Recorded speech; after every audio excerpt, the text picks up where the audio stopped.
to Bookmas Day 2. We are going off with a bang. First video, we talked about the books I read in November, and now we're going to talk about all the books that I need to finish before 2024 ends, which there are a lot of them. This is highly ambitious. This is actually crazy. If I'm able to pull this off, I will actually be really impressed with myself, and you guys are going to hear the number and you're going to be like, what? Only that? But just give it a second, okay? So to start off, I did mention in my last video that I, for the last like 3 or 4 months, have been in this book limbo, this 6 book a month limbo, where that might be totally normal reading for you guys, which is good. Like 6 books is a good amount to read in a month, but I normally read so much more than that, almost double. And so I have just been feeling so off because I've only been reading 6. So if I even read 7 by the end of the year, I will be impressed with myself. Right now I am reading my 89th book of the year, which is The Spell Shop by Sarah Beth Durst. I am halfway through this. I'm hoping to finish it today, so we're off to a good start. I don't think that I'm gonna read 100 books this year. I really don't, and I'm fine with that. I've met my reading goal, which we're gonna talk about in other videos, so I'm not that worried about it, but it would be kind of cool, but I don't think it's gonna happen. But anyway, so to start off, one book that I definitely need to finish by the end of the year is my current read. This book is so cute. I'm obsessed with this. Like, I'm obsessed with this book. I really am. I'm obsessed with this book. I'm obsessed with this world.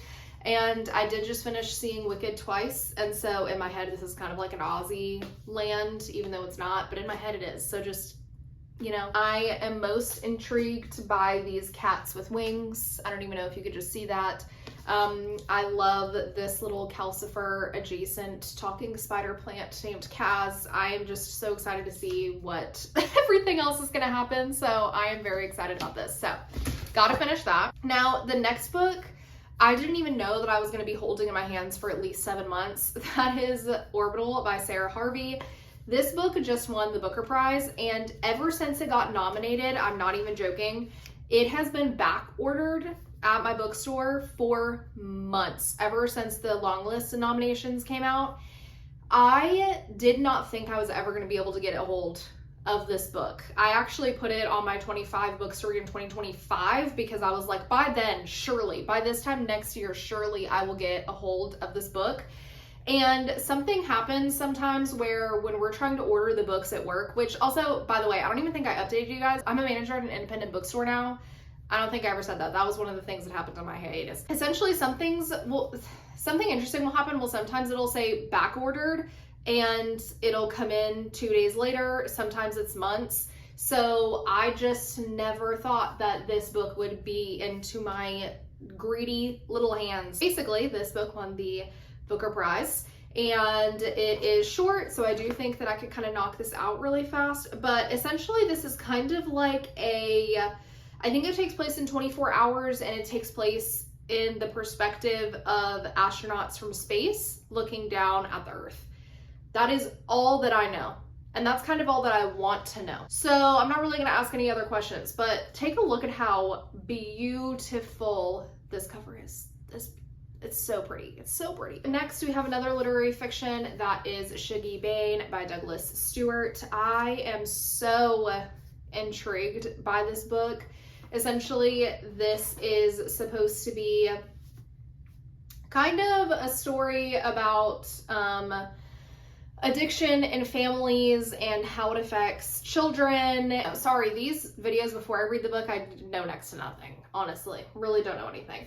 But basically this is focusing on the relationship between Shuggie and his mom. And his mom is an addict, and it's about how her actions affect him, how her actions affect herself, how he carries his childhood with him throughout the rest of his life. And I'm very interested. I think I'm gonna cry, and I love it when a book makes me cry, so there you go. Okay, next, here's where we get ambitious. Here's where we get ambitious, because this book is huge. This book is huge. Okay, well, I mean, it's only 600 pages, but it just looks and feels so large. This was actually traditionally published. This is the self-published version from when it first came out. All I know is that this is dragons. That's all I know, is dragons, and that it's really good. The chapter pages, like the chapter headers, are absolutely gorgeous. Let me see if I can show you. Like, the chapter headers are so beautiful. All I know is this is really good.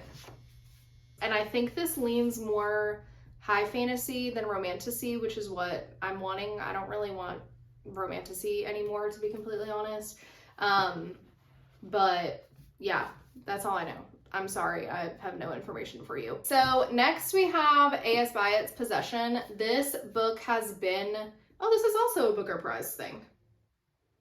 Oh, I guess I'm in a Booker Prize mood. This book has been on like 3 or 4 TBR videos on this channel. I have no explanation. I just haven't read it yet. All I know is that Sunbeam's Dress, my angel, my sweet baby angel, I love her.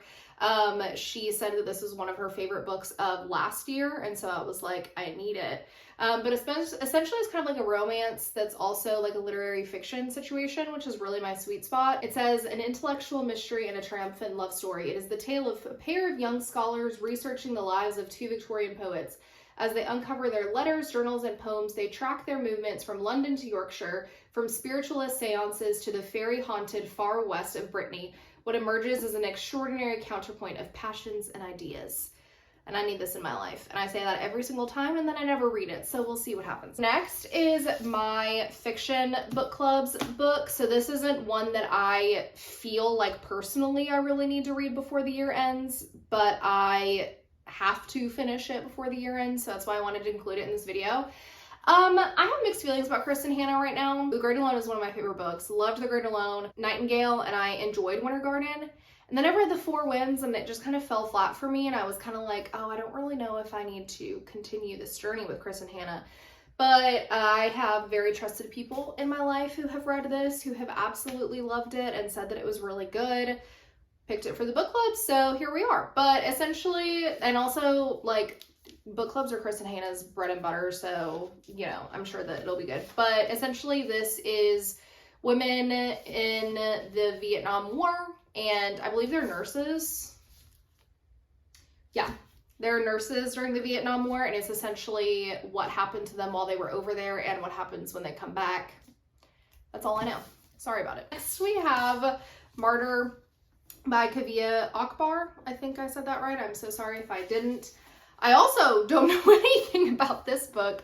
I'm just giving you guys a wealth of information. Tell me why I don't even know what this is about, but I'm like, I need to read it. And the reason why I need to read it is because I've heard that this is so good. I've heard that this is great, and that's all I need to know. All I need to know is that it's good and people that I trust like it, and I'm already down, but Martyr is a work of gut-wrenching anguish and exquisite consolation, a book that sees into every corner of the human heart, that faces down shame and despair, and emerges with a vision of humanity that is capacious and full of grace. An astonishing debut. Let's read it. Next we have Henry Henry by Alan Bratton. This is actually a retelling of Shakespeare's Henry V, I believe. He is a duke, essentially, and it says he's a duke and he's in a holding pattern. His mother is dead, his father is dying or remarrying or both.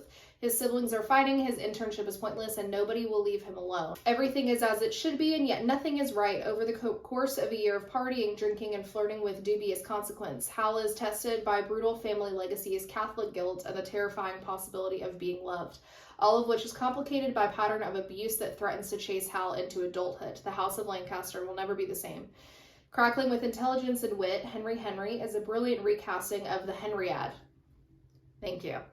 In which Hal Lancaster is a queer protagonist for a new era. Alan Bratton arrives as a successor to Juan. Okay, I don't really know what the rest of that says, but doesn't that sound great? Doesn't that just sound deeply moving and like I'm gonna fall in love with this main character? I think it does. So next is Same as It Ever Was by Claire Lombardo. I did not read The Most Fun That We Ever Had, but it sells really quickly at the store when we get it, so I definitely need to hop on that train. Annie B. Jones of From the Front Porch, aka The Bookshelf, that's a bookstore in Thomasville. She said that this was one of her favorite books the month that she read this, and it was a contender for a favorite book of the year, and I was like, listen, sign me up right now. Same as It Ever Was traverses the rocky terrain of real life, exploring avenues of maternal ambivalence, intergenerational intergenerational friendship, and the happenstantial cause of effect that governs us all. Delving deeply into the nature of relationships and how they grow, change, and sometimes end, Claire Lombardo proves herself a true, definitive categorographer. This is embarrassing. Cartographer of the human heart, and asserts herself among the finest novelists of her generation. Say less. We'll see what happens. Stay tuned, because this is ambitious, but I do really want to read all of these stories. I really want to know all of these characters. So yeah, the intent is there. The hope and the intent is there. That's basically it. But I will see you guys later for Bookmas Day 3. Bye.